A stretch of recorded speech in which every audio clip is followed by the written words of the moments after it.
नमस्कार मंडळी, स्वागत आहे गावठी मिथूनवर. महाराष्ट्राची जनता सध्या जशी अच्छे दिन येण्याची वाट बघते ना, तशीच उन्हाने काहिली झालेली आपली माणसं आता आभाळाकडे डोळे लावून पावसाची वाट बघतायत. सध्या न्यूज चॅनल्सवर हवामान खात्याचा म्हणजे आपल्या IMDचा तोच तो रेटा सुरू झालाय की यंदा मॉन्सून लवकर येणार. मॉन्सून म्हणजे एखाद्या राष्ट्रीय नेत्याचा मोठा निवडणूक दौरा आहे असं समजा. आणि हे हवामान खात्याचे रोजचे अंदाज, हे म्हणजे राजकीय चॅनल्सवरचे ते फसवे एक्झिट पोल आहेत. हवामान खात्याने नेहमीप्रमाणे ±4 दिवस हातात ठेवलेत. हा जो काही गोंधळ सुरू आहे तो आज आपण आपल्या भाषेत डिकोड करणार आहोत.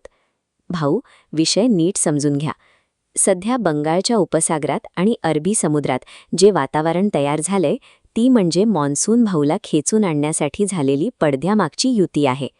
या सॅटेलाइट फोटोंमधल्या पांढऱ्या ढगांकडे बघा. समुद्रात तयार झालेलं हे कमी दाबाचं क्षेत्र ताकद पकडतंय आणि मोसमी वाऱ्यांना अंदमानकडून भारताकडे ओढून घेतंय. अंदमान आणि निकोबार ही मॉन्सूनच्या दौऱ्यातली पहिली हाय प्रोफाईल जागा. हा नेता सर्वात आधी तिथेच आपली ताकद दाखवतो. रिपोर्टनुसार मान्सून भाऊ पुढच्या 24 ते 48 तासांत अंदमानमध्ये अधिकृतरित्या दाखल होतील. समुद्रातलं हे राजकीय प्रेशर आणि कमी दाबाचं क्षेत्र तयार झालं नसतं तर मान्सूनला भारताच्या सीमेपर्यंत पोहोचण्यासाठी आवश्यक असणारा जोरच मिळाला नसतं. आता या हवामान खात्याच्या एक्झिट पोलचं म्हणजे त्यांच्या जुन्या अंदाजांचं आपण जरा ऑडिट करूया. या चार्टवर बघा. 2020 मध्ये 5 जूनचा अंदाज होता, पण पाऊस 1 जूनला आला. 2021ला 31 मेचा अंदाज, एंट्री 3 जूनला. 2023चा गोंधळ बघा. 4 जूनची डेडलाईन, मान्सून पोहोचले 8 जूनला. 2024मध्ये मात्र 31 मेच्या अंदाजाच्या 1 दिवस आधीच हजेरी लागली.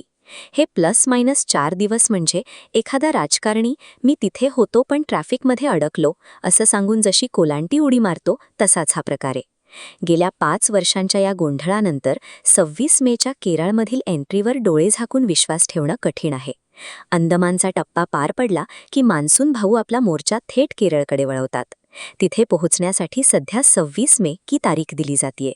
या नकाशावरचा प्रवास बघा. केरळमधून मान्सूनची गाडी उत्तर दिशेला सरकते आणि किनारपट्टीने प्रवास करत शेवटी महाराष्ट्राच्या मैदानात उतरते.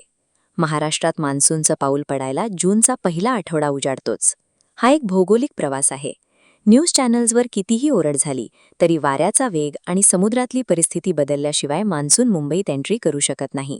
सत्य हेच आहे की अंदमानमध्ये मे महिन्याचा 3रा आठवडा आणि केरळमध्ये 26 मेच्या आसपास येणारा मान्सून हा लवकर नाही, तर तो अगदी वेळेवरच येतोय.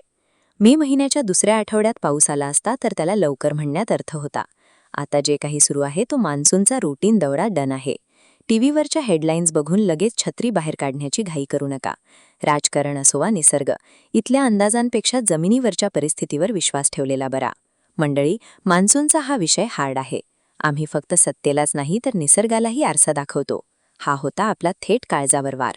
व्हिडिओ आवडला असेल तर गावठी मिथलिया सबस्क्राईब करा. भेटूया लवकरच.